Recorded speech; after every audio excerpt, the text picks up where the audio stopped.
In today's episode of the Motorhome Matt Podcast, we explore the recent motorhome dealer closures, the current state of the industry, and what the future may hold. And we also answer your questions on driving in Europe without a C1, towing motorbikes, refillable gas points disappearing, and using commercial tyres.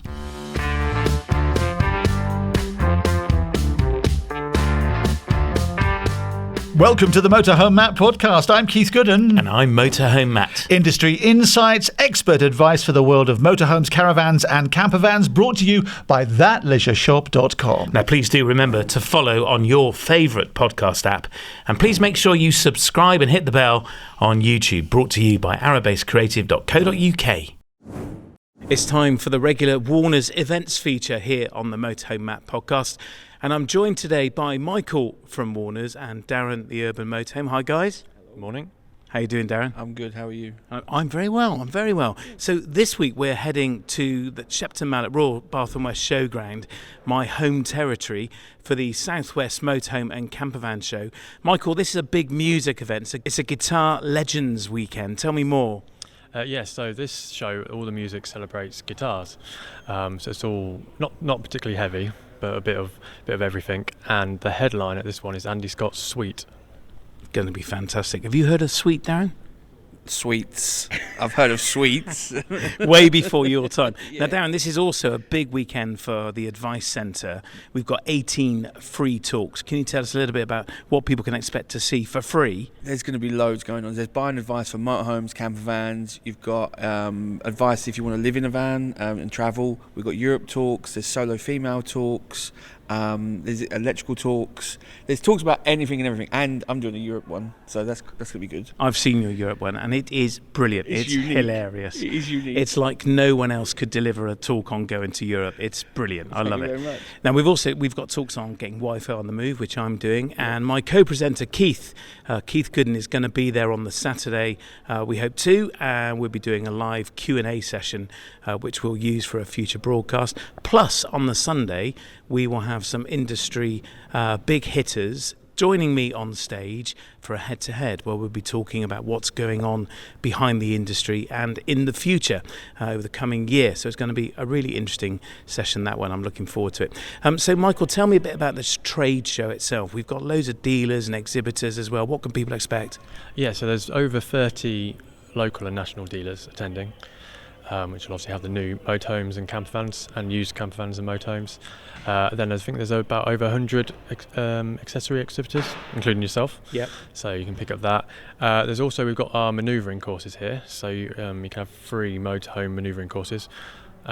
Swift are providing the motorhomes for that one. And there's the archery and axe throwing and the new paintballing. So you can have a go at that as well. Paintball. Have you had a go at paintballing? Yeah, it hurts. But that's going to be fun. I'll shoot you. No, you're not. Can I shoot you in orange? In orange. If it's orange, I might let you. But if you pick up an axe, I am running away. And we've also got Mark from Van Life Eats as well, haven't we? Yes. So he's coming along and doing some cooking demos from his van to hopefully inspire people to do a bit more expressive cooking in their van. Brilliant. Looking forward to it. Now, what does it cost? It's £82 a pitch for the 4 nights. This is if you pre-book, or £100 if you just turn up. And then you can come as a day visitor on the Friday, Saturday or Sunday for £7 if you pre-book, or £10 on the gate. And Michael, we have a discount code as well. Tell us more.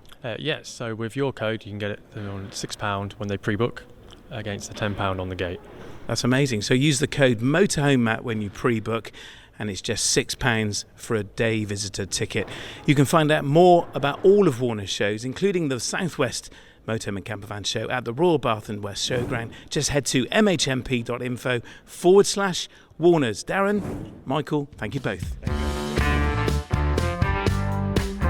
Big news today, Matt. We're talking about some companies going to administration. What do you know? Yeah, very sadly, Broadlane Leisure, a household name, and Robinson's Caravans Group have both entered into administration, and we're going to talk about this some more today. Just for people who aren't up on the business talk, administration, does that mean they've gone bankrupt? Not yet, no. It means that administrators have been brought in to manage the business, to try and either find a buyer, try and bring it back into a state where it can recover from its cash crisis, or will ultimately close it down.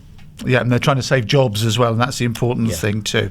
And also consumers' money. So let's just unpack some of this, shall we then, Matt? Why are dealerships closing? Is this just coincidence? So I've not spoken to the administrator of Broadlane or Robinsons. I've not spoken to anyone at either business, but from what I can understand and from what I'm seeing across the industry is we have an issue of overstocking. So basically Caravans particularly, but many motorhomes too, still on dealer forecourts for sale, mostly brand new from 2023 and many from 2024 and not yet sold. And now what's happening is we've got 2025 stock starting to appear from the manufacturer, who are putting pressure on the dealer to buy it and have it in stock. If I can just interject for a moment, I won't make much of a mess, don't worry. Just a couple of years ago, we were talking about not having enough motorhomes. Now you're saying there's too many. So the supply chain kind of fixed itself. So Stellantis Group started releasing lots of Fiat, Citroën, Peugeot chassis, and Ford stepped into the market, of course, and released lots of chassis. Plus, we saw manufacturers getting creative, using chassis like MAN, Mercedes, Iveco. So lots of new badges on the front radiator. And suddenly all these vehicles have been built and they are flooding the market. So suddenly there is a lot of choice about. And on top of that, we're seeing lots of second-hand motorhomes and caravans coming back into the dealers for sale, either part exchange or people looking to get out of the pastime. Right, I understand that, but isn't this all good for the consumer?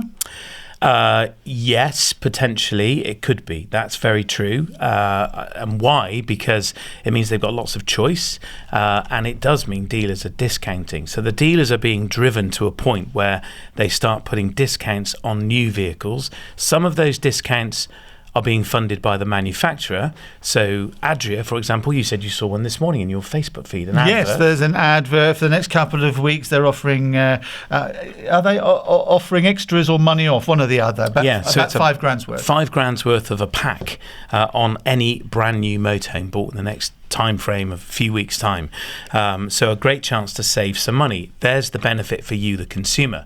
The risk comes when the dealer starts stripping $5,000 or $7,000 off a screen price. If you think that motorhome is $100,000 new, that's round numbers, they're probably working on a 14 or 15% margin. So they're giving away half their margin as a discount. And that is going to impact their bottom line, their profitability, and their means of paying their staff and paying the electric bill. And their costs don't go down, do they? The costs are going up. So rent's going up, rates are going up, salaries are going up. As we know, utilities are rocketing up. So there's increased costs in every corner, and their income is going down.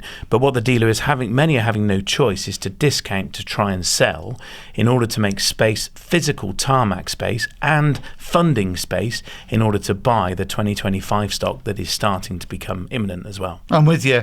Is this a worldwide problem or just a UK issue? I think it's a European-wide problem, certainly, but it's also interesting in the US. I was doing some digging into what's happening in the USA, because we're typically a few years behind what's happening in America comes here. And it's even worse in the States. So just a few summary stats. New motorhome production year on year is down 31% from May this year back to May last year. So down nearly a third. And used units for sale are up year on year to 65,000 in June this year, and 22.6%. In June 21, it was 35,000, almost half. So there's more than double second-hand motorhomes for sale in the US at the moment. Right, I'm with you. And like I said, if we can just go back a few years when you couldn't buy a new motorhome for love nor money, and second-hand prices started to rise.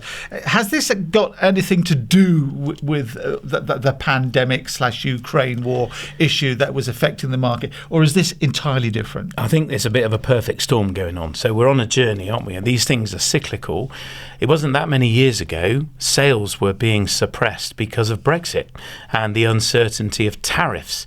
And I remember walking around the October motorhome show at the NEC, and people were really, really nervous about buying a motorhome then because there was a chance of a 10% tariff being added to it. And if you're spending £70,000, that 10% is £7,000. You got to dig deep for £7,000 more. And some manufacturers saying we'll underwrite the tariff if it happens. And there was all this uncertainty, and it killed new sales. And as dealers, we were kind of thinking, well, we're not going to make any sales this week at the show, and that really hampered performance. And then, of course, there were no tariffs, and so off we went. And then we went into pandemic and supply chain crisis, and everyone decided, we want a motorhome, and we ran out of stock, and so the demand went up, so thus the price went up. And I'm seeing left, right and centre dealers being thrown under the bus here as it's their fault and they deserve all they get. They were so greedy during the pandemic. And this is what's been said on social media. Yeah, it's comments on YouTube videos. There's loads of them, and I've been watching quite a lot of them recently. And yes, it's true, as a trade, we did maximise the opportunity. We'd been through the mill with Brexit. The pandemic came, we all closed up and went home, and none of us knew what was going to happen, and for months we were stopped from trading. And then suddenly this boom came, and we could sell all our stock, and dealerships that would normally have 150 motorhomes on the forecourt suddenly had 6, and it was just tarmac. There was nothing to sell. Now that's great, you might think. If you've got nothing to sell, you've got nothing to make money on to pay the bills. You can't pay the staff. So we made a huge amount of money as an industry very, very quickly. That money's often disappeared and paid off mortgages and paid off debt. No doubt it paid off some senior employees to retire, and people went and bought a new car or new house or whatever. But the point is the money disappeared, and it's a free world we're in at this part of the planet in terms of the ability to make money and take it out of a business. And then you've got nothing to sell, and that then causes a knock-on effect. Now we've got too much to sell, and the demand has dropped. So the consumers are struggling to buy it because, frankly, that things are just too expensive and people haven't got the funds. So we've got a new problem, and it's like the sine wave effect. Now, we will look back on this in 5 or 10 years' time and see there was an even keel through all of it, but we have to ride the wave. And there's a median level always through, as you say, that sort of sine wave shape, isn't there? But if I can play consumer's advocate, devil's advocate, shouldn't the dealers be running their businesses a little bit more responsibly? Couldn't they foresee this happening? That's a valid point, yes. How do we foresee any of this happening? I mean, keeping cash in a business, cash is king, because cash flow is the challenge at the moment for many businesses. Paying the bills. And it's not just this industry, it's across all industries in the UK. I'm sure there are some exceptions, but cash is king in any business. And when you run out of cash, you run out of the ability to make informed decisions, and you just go into survival mode. And unfortunately, many businesses are going into robbing Peter to pay Paul, and cash flow becomes micromanaged every day. It's been a journey for us here within our businesses. Our storage business is flying and doing exceptionally well because there's a demand for storage of a motorhome or caravan. The hire business this year is also doing really, really well, much better actually than it's done the last 2 years. So we're seeing a demand there, but sales for us, we're seeing a drop in sales. It's become harder to get good stock. And these sales, stock. are these for new motorhomes or for used ones? Used. So for us, getting used has been a challenge, and the sales of them have slowed right down. So it's been, for us here, our own dynamic is shifting, and it's been a bit of a roller coaster. But if you imagine you're stocking 200 motorhomes or 200 caravans, that's a lot of money. And when you hit that wall, having been a dealer myself, when you hit that wall and that bill comes in to pay for those motorhomes, it's a big wall to get over. And the way this works is the stock arrives from the manufacturer and it's put on a credit line. So the dealer doesn't own that new stock. It's a finance company, a finance house that owns it, typically Black Horse or this company called DF Capital. They are the people that own the stock, and you get the stock for free for 365 days. So it's yours for a year to try and sell. Those 365 days are running out. So many dealers are now full of stock that is coming up to the end of that free credit line, and they have to start paying interest and capital. Now, if that motorhome cost 80 grand, they're going to start seeing bills of 10 grand every month to pay that vehicle off. And if you've got 100 of them, that's a ton of money. I was playing devil's advocate there for the consumer and the dealers, but let's talk about the manufacturers. How comes it's not sale or return? Well, the manufacturer sells them to the finance house, and there is an agreement between the manufacturer and the dealer that the manufacturer will buy them back at cost if the dealer goes into administration or bust. So this then, the knock-on effect for the manufacturers, they end up having last year's product back. Well, they don't want last year's product back. They're trying to get rid of next year's product, which they've already built, and they're already starting to build 2026 models now, and they're already researching and planning 2027 and 2028 models. So to suddenly have a load of 23 and 24 models back into their stock, that's a nightmare. That is going backwards. And the big issue with caravans especially, it's not like a car. It could sit in Portbury Dock near us here. They can sit there for 3 years and still be sold as a new car. A caravan is year model specific. And so it gets stamped with the model year. And this is something which I think needs reviewing in our industry, because that model year ages the caravan immediately. And next year it's devalued because, it's last year's model. Yeah. Where, a BMW 3 Series, unless there's a facelift or some significant engine change, it's a BMW 3 Series, isn't it? It's very different to caravans. And motorhomes are slightly different, but typically there is a year model. And that is a nightmare for our industry. If it doesn't sell, it's a year old a year later. As we record this in our studio near Weston-super-Mare, I was travelling down here, Matt, and it's the beginning of the summer holidays. The school's breaking up, and I was playing a little bit of caravan and campervan snooker on the way down. They're all white. They're all white. There's no red ones, but anyway. And 10 years ago, caravans were overtaking caravans, and you'd have some motorhomes, you'd have some campervans. But now, on the journey down, I've come down from near Bath to here, so 40 miles. It's all campervans, a couple of caravans, but you see a lot fewer. Now, it's a non-scientific survey of me just driving down here this morning, but you are seeing fewer caravans. That's very true. And here we are, right at the beginning of the school summer holidays, recording this today. And that is an industry trend. Caravan sales are absolutely in decline, which is remarkable given that the DVLA changed the licence laws, meaning towing a caravan is far more accessible. But caravans are becoming very expensive. They're becoming very, very well equipped, which is pushing up retail prices, and they're pushing them to a point where someone who would traditionally choose to buy a caravan as an affordable holiday product, they're just too much money. People have got too much month at the end of the money. Yes. It's a silly statement, but it's true. And they haven't got, the 25 or 30,000 pounds for a caravan. They're normally used to spending 15 or 20,000 pounds for a new caravan. But you know what's interesting? People are saying, they've become all too expensive. It's ridiculous. They've gone up too much too quick. You know what? They haven't. If 10 years ago I was looking at retail prices of caravans and motorhomes and compared them to 10 years before that, and the increase was fairly diagonal, fairly straight line. That line has continued. It hasn't shot up vertically. Yes, there was a peak during COVID where there was a temporary uplift in retail prices. They've come back down again. And where we are now is actually fairly uniform as a price increase trajectory to 10 years ago. And I think the issue is the cost of living crisis, we call it. People's monthly overhead is too high. Interest rates are up. So borrowing is more expensive. If you've got a mortgage, there's a lot more demands, isn't there, on people's money? And the campervan and the caravan comes a little bit further down than the mortgage and the shopping, doesn't it? It does, yeah. And of course, house prices have gone up astronomically, and people are able to borrow to buy that property, which means they're over-leveraged. I mean, you think when you bought your first house, how much? £75,000. There we are. And what were you earning when you bought that?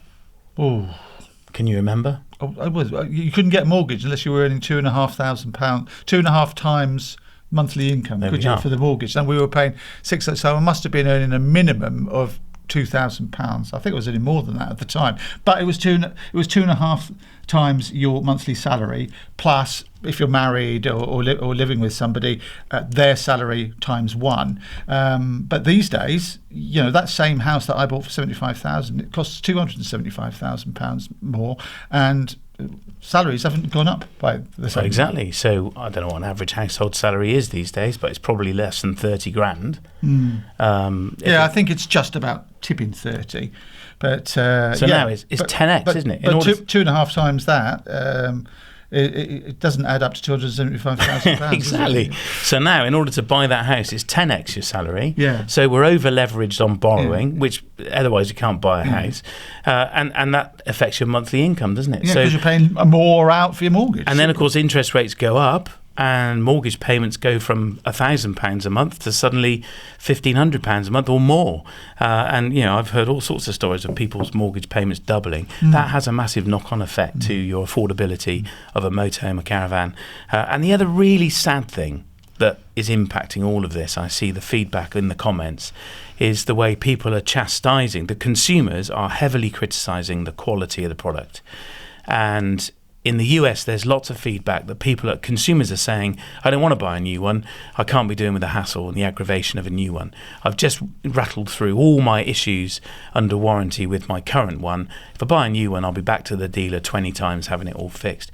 What is going on with the quality of the product? The price is now at a point where it's comparable to an executive German car, where there's a high expectation of reliability. It's not really happening with many motorhomes and caravans. The build quality is getting worse. And the other issue that I'm seeing people complaining about is the cost of campsites. And that's putting people off. And people are saying, I'm done with motorhoming. I can't be doing with it. You can't park wherever you want. And campsites are too expensive. They're ripping us off. And it's putting me off. I'm out. We must say, we've discussed this in the past, the reason that campsites generally are going up in price is because of electricity prices, isn't it? I mean, they shot up 2.5, 3 years ago. And we've talked about them charging differently for electricity as time has gone on. But the costs for campsites have increased as well. It's not as though the campsite owners are sitting there rubbing their hands thinking, I'm going to charge double for that pitch this year because I can. Because clearly what you're saying, they can't. No, of course they can't. And I predicted at the beginning of this year we see a trend for people wanting to not stay on a campsite but go and stay in other places. And we're seeing, brands like Britstops and Search for Sites, these websites becoming more and more popular as more and more people use them to find somewhere to stop over. I'm guilty of this too. We do it all the time, rather than choose to stay on a campsite. And campsites, many of them are complaining that they're empty. Now, the weather's been a big factor. It's been bad in 2024, hasn't it? Awful. I mean, I think I saw some stat the other day. We've had the lowest number of dry days in a run for years. I can't remember the statistic, sorry. But basically it's been raining a lot, hasn't it? Yeah, it has. Yeah. And lots of grass pitches are flooded and are unusable, which means a campsite can't fully book itself. So there's fewer campsites, so the prices in the ones that can take bookings go up. Yeah, that's right. Of course they do, because their overhead's more fixed. Demand. And we need more demand. So there's an interesting trend going on there. But what I find sad is that people are using the cost of a campsite per night as a reason not to buy a motorhome or caravan. So what does it cost per night? Well, it depends where you stay, but anywhere, it used to be from sort of £5-6 a night, I remember. Certainly 10 or 15. Now it's 25 up to over £100 a night. £100 a night? If you've got a swimming pool and facilities, yeah, of course. And the way some campsites are charging per person, then they want to charge you for your awning, and if you've got an extra axle on your motorhome, just some things they're charging for, just I think silly. Yeah, it's a bit like the low-cost airlines, isn't it? I've recently come back from Spain, and here's a little trick for you. When you book your ticket, they try and now charge you for the overhead luggage. Yeah. Everybody would put their hand luggage in the overhead little cabin thingy. I can't remember what it's called. But anyway, so they charge a certain one that we were using quite a lot of money to use it. And so most of the overhead baggage cabin things are empty. But they do allow you to take on a little bag, which you can, as long as you can get under the seat in front, that's fine. But when I got on the plane, I discovered that there was so much space in the overheads that I could put my bag in the overhead, not be charged for it, and still have my leg room back. But it's the culture, isn't it, of charging for things which never used to be charged for. Yeah, that's right. Are you that person that wears 3 coats and 2 jumpers onto an aeroplane? Yeah, 10 pairs of socks at once. Pretend they're gloves as well. Safe packing your bag. Yeah. That's me as well. I mean, it shouldn't be that. It's because they're trying to winkle out a little bit of extra money for you and pretend it's for something which is important and necessary, where they used to just include it in the ticket price. Yeah. Isn't that happening on some of the campsites, like you say, about the extra axles? I think it is. Yeah, I think it is. And charging, as I say, per person for an awning and so on. And where I think businesses can react to this is they have to innovate. If they don't, they will evaporate. And campsites, dealerships, different price points in our, the way we spend as consumers, but we need innovation that adds value to the consumer experience. And whether that be, we'll help you organise a hire car for when you're here in your motorhome, and you can book it through us. Or whatever it is, but businesses need to be far more creative, I think, to survive this. And isn't it about service as well? Because if you buy a motorhome in Perth and you live in Cornwall, then if something goes wrong with a motorhome, you have to take it back to Perth, don't you? Why aren't dealers more integrated? Why aren't there more deals within dealers so that the consumer gets a better service? Yeah, and that scenario you named there, we were laughing about this earlier, weren't we? If a £7,000 discount in Perth could mean that you're tempted from Cornwall to buy it. If something goes wrong, you'll be going back to Perth, and you will regret buying it there, probably because of the hassle of taking it back. And why won't a dealer service it, your local dealer? Often because you didn't support them. They don't have to, and frankly, the dealer would say, why should I? I offered you a £2,000 discount, it wasn't enough. I didn't want to forego all my margin just to get your business, and then have to deal with you after the sale, because often a dealer is fixing and rectifying problems that the manufacturer doesn't pay for. They have to pay for it. This is why they need a profit. And if you're going to forego all that profit just to get the sale, you could just be buying a load of problems down the line. So running a good business that offers great customer service costs money, and as consumers, we have to pay for that. Yeah, but the dealers should be doing the deal. Ringing the Perth dealership that said the person in Cornwall bought it from and saying, we've got a problem here. They brought it in to us, and they have a negotiation, and they come to a price which they're both happy with. And ultimately, the consumer then makes a good report. We're talking about people on social media. It's very easy to give reviews now for things, and it's very easy to give bad reviews. But people love to give good reviews, and if they could do that, they could sit there as a keyboard warrior and say, I did buy my motorhome or camper van in Perth, and I live in Cornwall, but when something went wrong, because they were the same sort of dealer, they saw me right. I can't express how good the customer service was. Yeah. And what you said in your last answer was the dealer said, well, why should I? Well, from me, an outsider to this industry, I would say, why should you? Because you'll keep your customers. That's why. You'd think it'd be that simple, wouldn't you? Yeah. You really would. I mean, the reality is that dealer is probably busy with their existing customers and want to offer them the best service they possibly can. And so essentially buying in customers is not always on every dealer's agenda. When I owned a dealership, we took great pride in welcoming a customer from any dealership. And we saw that we were winning a new customer and potentially a new sale when they came to replace their existing motorhome. So we took a big picture view, but it's something that really annoys me about our industry, and it frustrates the hell out of me, that there isn't this joined up approach as you described, where dealers are liaising with each other. Some do. Absolutely, there are some absolute saints out there who will be the first to pick up the phone and the first to get the repeat business as well. So, probably, well done. And they are doing very, very well. It's a massive topic in our industry, and it is a big issue that I don't know how we address it. So we've talked about consumers, deals, but for the dealers and the supply chain. So we've talked about the dealers briefly there and at length a little bit. And at length a little while ago. Let's go back up the supply chain then to the manufacturers, the people who are making the new stock. What does all this mean for them? You did mention that they're trying to get the new stock onto the tarmac, but it does seem that the pyramid of manufacturers, dealers and consumers does seem to be not working as it should at the moment. Yeah, that's right. Simply because not everyone's playing their part, and consumers need to play their part, which fundamentally is go and buy a caravan, go and buy a motorhome. If we do that, we help fix the problem. That is part of the problem, the fact that we're not doing that. For whatever reason, we're not doing it. You spoke to Simon Howard, didn't you, Marketing Director at Bailey of Bristol?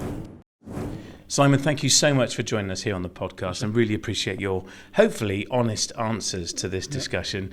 But how does it affect Bailey when one of your dealers goes into administration? Good to see you as always, Matt. Pity it's a sad subject because it is always disappointing when retailers go into administration. It does happen periodically. It's not that common, but it's always sad, and particularly for the staff involved. But our job as the manufacturer is really try and pick the pieces up to make sure we minimise the inconvenience to our customers. So sort of first things we normally do when we hear of a retailer going into administration is we'll contact their customers and obviously advise them of their new warranty and servicing arrangements to ensure they can sort of maintain the upkeep on their vehicle. And then we'll look to see if there's any unfulfilled retail orders via that outlet. Maybe it will be a vehicle that they've got on site they haven't handed over yet, or it can be sometimes one that we just haven't built yet. And what we'll try to do is get one of the other local retailers to adopt that sale, so the customer will still get their vehicle, albeit through a different outlet. And then strategically longer term, we sort of look at the shortfall in terms of sales volumes and look to see whether the surrounding retailers can pick that up or whether we need to appoint a new outlet. So does that create an opportunity then for a new dealer to step into the family of Bailey? Potentially, yes. It's always an option. I mean, initially we try to give the local retailers the opportunity and say we've lost a certain amount of sales volume through this outlet.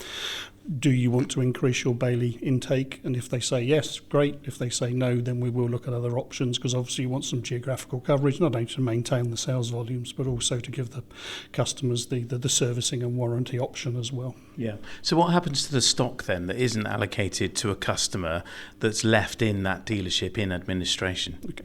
Whenever we sell stock, we sell it on a stocking plan via the retailer's preferred finance house. There are about 4 or 5 that operate in our industry. So technically the vehicles belong to the finance house until the retailers pay them off. But what we normally have in place with the finance houses is a returns agreement whereby we buy back any unsold stock from a retailer that's gone to administration at the original invoice price minus part payments that the dealer may have paid on it. Once we get them back, we check all the stock, we make sure it's up to merchandisable standard, and then we'll look to sell it through our existing retailer network to other retailers. We will have to do that at a discount because it's obviously, a lot of it will be like display model stock, so it may have been around for a few months, so it's not necessarily factory fresh. And also you're asking retailers to take additional products, so they will need to be incentivised to do it. So it does mean that we take a bit of a hit, normally reduction in profit, sometimes loss if the market's tough, but we just need to reallocate it and get it sold through as quickly as we can. But what does that mean for the consumer then? If you're liquidating stock at a lower price, does that mean there are deals to be had in the months ahead after what unfortunately we're going to see some more administrations, I'm sure? Is that ripple going to go through the consumer market? It does mean there will be additional discounting because obviously some retailers are going to have units available at a preferential price compared to other outlets. So it does mean a bit of instability from our point of view. But you've got to flush those units through. They've been built, so you just have to accept a bit of short-term pain to get them through so you get back to more stable market conditions. So short-term pain for you, but potentially a win for the consumer. Potentially they could pick up a deal. I mean, we obviously try and spread the stock around the retailers because you find if you give it all to one outlet, what it can mean is that then they're stuck with that stock and they've got to sell that before they can take anything else. So effectively you're taking them out of the game in terms of ordering anything more from you. So we try and spread them around. But potentially from the customers, if they look hard, there could be a good deal to be had. And what about for you then, Simon? As we approach 2025, it feels like a changing landscape, a slightly changing market. How are you adapting as a business to that changing market? You're right, it is very, very fluid. I mean, we've come out of COVID and then we came out of a very buoyant market post-COVID, but now the markets are hardening. So from a manufacturer's point of view, we need to first be as flexible as possible. We need to make sure that we're harmonising supply with demand.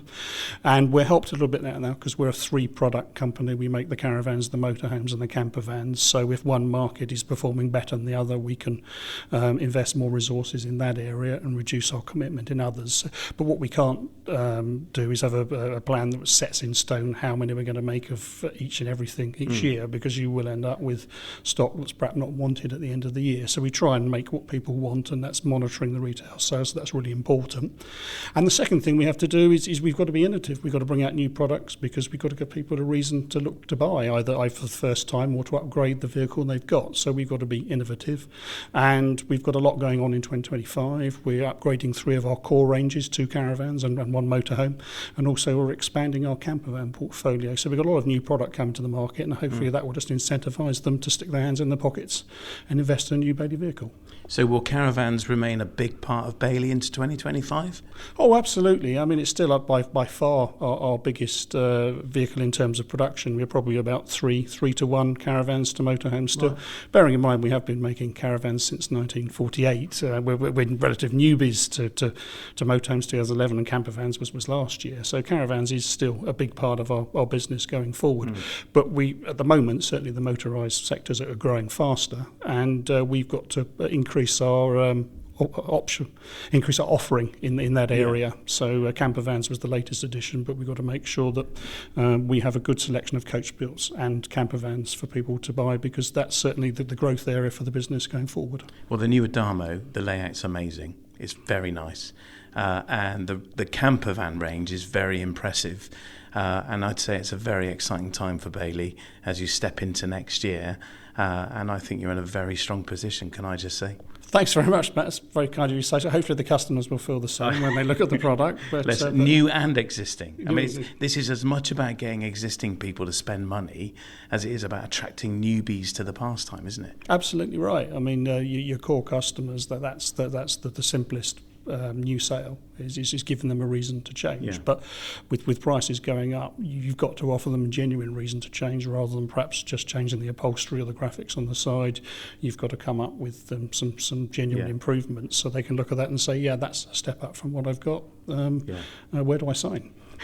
Absolutely. Well, keep innovating, keep improving, keep up the great work. Simon, thanks so much for your insight. We really appreciate it. It's great to hear from the horse's mouth, if I can say that of you, because there's so much rhetoric out there and so much kind of opinion, but you're the man right in the middle of this, so thank you so much. Pleasure as always, Matt. Thank you. Thanks, Simon at Bailey, for that. Now, Matt, that's great for a big manufacturer such as Bailey, but what about the smaller manufacturers and the independent ones? Yeah, that's right. Well, you imagine if you're only producing 10 vehicles a year, you're reliant on that margin per vehicle times 10. If that margin is vastly reduced, your profit is vastly reduced too. And this on a much smaller scale can have a much bigger impact. With a manufacturer like Bailey, they're dealing with big numbers and huge overheads too, of course. So the impact for them is massive. But a small independent manufacturer may only have 1 or 3 outlets for their product. So their options of where they can place that product are far more limited. So often this results in manufacturers becoming the retailer themselves in order just to try and claw back the profit by gaining a retail margin. All of this has a ripple effect. So I want to ask you about that. Another link in this chain, we have mentioned it, is the impact on the finance providers, the people who stump up the big lumps of money, who actually own the motorhome. What happens with them? Well, they want to claw back their costs as well, and they kind of hold all the cards in a way because they own the vehicles, and there's no emotion in any of that. It's a well-funded big business. They're global products, often global businesses, and they will look to dispose of the stock to the most cost-effective buyer that they can find. And the knock-on from there is if they choose to sell it at a knockdown price back to a manufacturer or straight into the market via another reseller, that product is in the market at a lower price. That has an impact on everything around it. That can impact used prices, because why would you buy a used one when you can buy a brand new one that's perhaps a year old for a couple of £1,000 more, or even a couple of £1,000 less? So they hold the cards here, and actually to us, the consumer, they're invisible to us. We never have any exposure to these people. They're always at the NEC show and some of the outdoor shows, and I know most of them and say hi to them. No one has a clue who they are. Yet they hold such power in our industry and our market. So, yeah, they are the people actually in control. Yeah, but they're in the business of making money from money, and they've got to make Absolutely. more money from buying and selling motorhomes and caravans, haven't they, than putting it in the building society and getting interest on it. That's right. That's the bottom line for them, quite literally. And if they're losing money, their criteria to lend will go up. Yeah, and they might just withdraw from the market. They could withdraw from the market. Yeah, because they're trying to make money from money. That's right. And they may go into another market. They may look at boating or some other marketplace, dustbin lorries, I don't know. Yeah. But they do fund dustbin lorries and tractors and all sorts. These are massive businesses. And the risk is they will not fund a new dealership. I remember when we started our dealership, it was several years before we could even get a £120,000 credit line. That is not many motorhomes. Even back then, when we started out 2008, a new motorhome was probably 35 grand, retailing at 45 or something like that. That's only 3 or 4 motorhomes. That's not many motorhomes to fund. No. And that's all we could borrow on a credit line. We had to fund them ourselves or work with a manufacturer to fund them. The risk is their criteria to lend go up, so we see less dealerships able to get the stocking line, or their interest rates go up, meaning the vehicle costs go up again. And their vast ocean of money has a knock-on, doesn't it?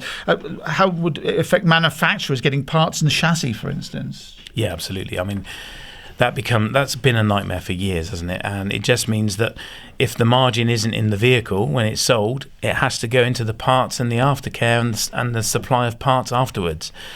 So we are, and I do think we are seeing part prices really going up as manufacturers try and claw back some of their margin that they lost on selling the unit.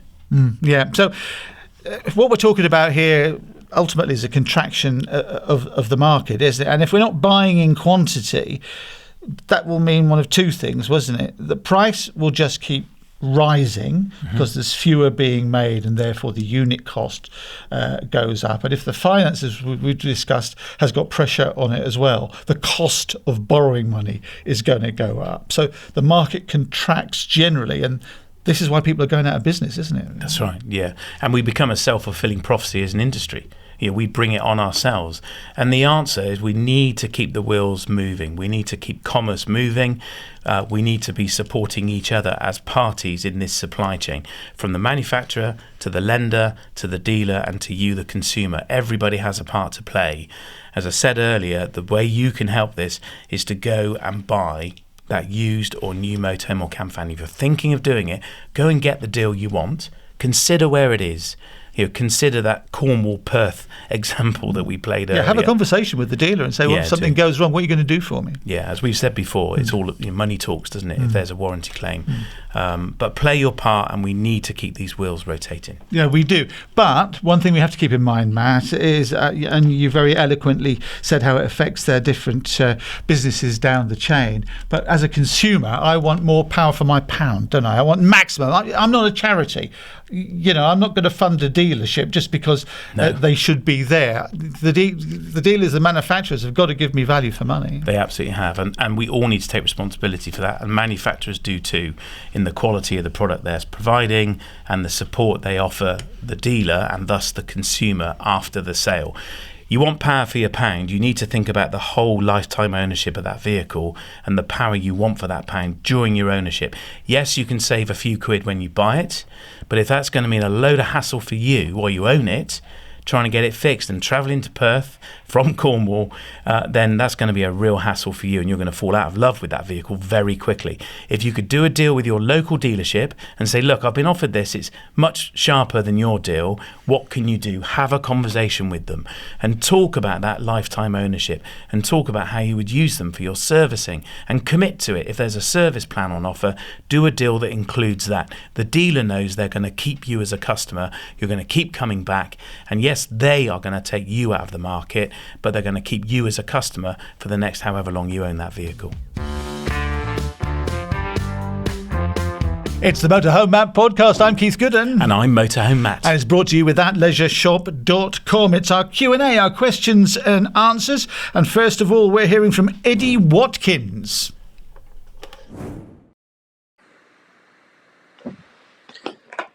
Hi Matt, I haven't got a C1 licence, but my wife has, so she can drive our 3,700 kilo van in the UK, which she does, and I can't.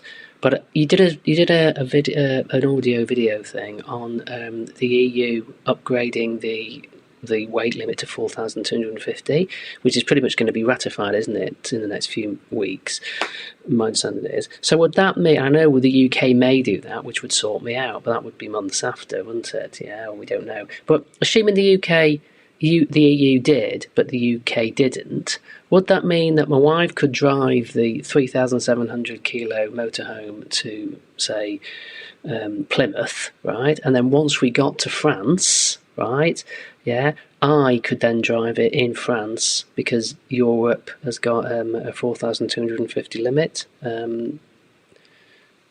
Welcome your thoughts. Thanks so much then. Bye.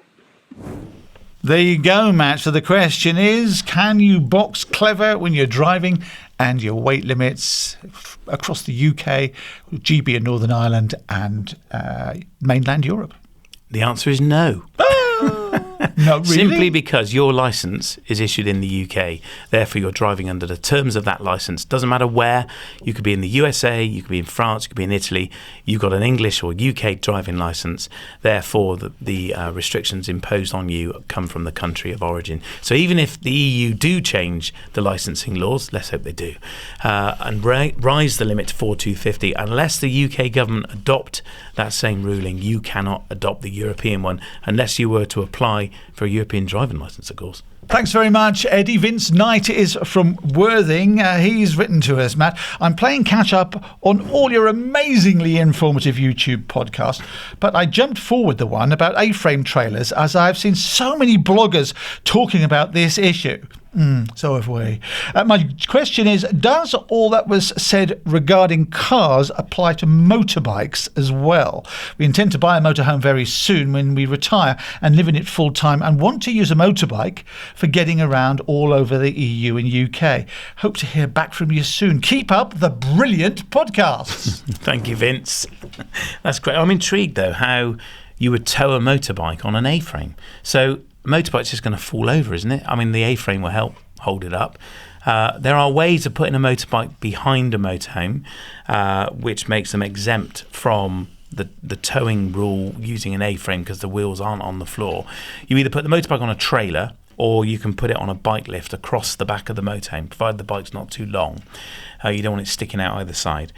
So there are lots of bike lifts or shelves you can put it on. They mount on a tow bar or onto the rear chassis. The big consideration here is your payload and what that rear axle can take in terms of weight. Because particularly if you're putting it up off the ground, all the weight is on the back axle of the motorhome. This is why people put motorbikes on a trailer, a motorcycle trailer, and then the standard trailer rules apply with number plates and lights and so on that match the motorhome. But actually towing it on the ground, I've never seen anybody doing that. So I'm not sure it would even work. So I think a trailer is probably the easiest answer. Yeah, and a good point there, because if you buy a motorhome with a garage in the back, as soon as you put the motorbike in the back, well, it affects the weight, doesn't it? Exactly, in the same way, yes. Yeah. And of course, that's the other option, is you put it inside, in the back of the motorhome somewhere. The big issue with that is weight, and the other is the smell of petrol. Because it can absolutely stink your motorhome out. I see people doing it all the time in a living area. So in a van, they open the back doors and put it right in under the bed and they're sleeping above it. And they think, what are you doing about the smell? Rubber's bad enough, but a tank of petrol, I couldn't go to sleep with that smell. It makes you dizzy, doesn't it? It'd be sick. Does it make you dizzy? Does it make you dizzy? Whenever I get the petrol fumes, I sort of go, whoa, a bit like that. Nicholas Woodage is in Petersfield. He says, how can we convince the fuel companies to continue selling autogas or LPG at garages for people with their own bottles and tanks? And can I refit my motorhome with commercial tyres as opposed to camper tyres if I use the vehicle on a regular basis? Two questions in one. Well done, Nicholas. So how do we convince the gas company? I don't think we can. It's all about commerciality, isn't it? It's all about money. It's all about the dough. There's not enough people buying gas, auto gas at a pump for them to warrant this. And they know the future is going to be electric recharging of cars and vans and lorries. And they're just going to convert that real estate to wherever the demand is. And there is a diminishing demand for auto gas. Even though more and more of us motorhomers and campervanners are fitting refillable gas bottles, it is such a tiny amount of their business. They're not interested. So I don't think we can ever convince them to do it. A motorhome dealer, different ballgame. Convincing them, easy, because you can say, well, why don't you I'm going to buy refillable gas from you, and I'll go and top up my gas with you, and you're a customer coming into their premises, and maybe you'll go in the shop and buy a plastic wine glass or something, but that's a different scenario. Vehicle tyres, right, van tyres. So van tyre is very different to a camper van tyre. It's not as strong in the sidewalls, has a different tread pattern, so there's good reason why you would put a camper van tyre on a motorhome, simply because they stand around a lot, and this is a reason not to put a van tyre on your motorhome, because they are not designed to be stood on for large lengths of time and constantly at weight. So a van is emptied, so it becomes 1.5 tons. Loaded becomes 3.5 tons. A motorhome is always 3 or 3.5 tons. And a van is working usually every day. And moving a lot, whereas a motorhome is moving far less and is always at weight. That's why you have a camper van tyre, and they're built for that purpose. Is the manufacturer of that tyre completely different? Or is it just the different compounds they use, or the steel bands or whatever? Yeah, thicker tyre walls traditionally, and a different tread pattern for all year use. And those are the main differences I've been told by the tyre industry. So that's something I've learned today. There we are. Every day's a school day. That's not to say you can't put a van tyre on your motorhome. They're a lot cheaper, and you could, but just be very mindful of what you're compromising by doing so. Yeah, the tyres, that's where your investment meets the road. So, you don't want to skimp on it, do you? And they're not that much more. So, I don't really understand why you would skimp on that. Okay, then how do people get in touch then, Matt? Really easy. We'd love it if you did. You can record your question or fill in the form. Just head to mhmp.info/askmatt. Whatever the question is, please ask it. We do our best to try and include as many as we can in the podcast, and we also do our best to try and answer all of them. So please, if you're asking the question, I guarantee there are thousands of other people with the same question. And if you're looking for trusted brands and services, then make sure you visit the Motorhome Matt approved directory at mhmp.info/approved.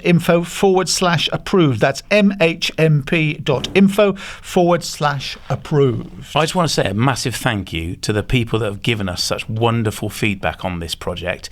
We launched Motorhome Matt Approved in response to you, the listener, saying, who can I trust for my tracker, for cleaning my motorhome, whatever it might be.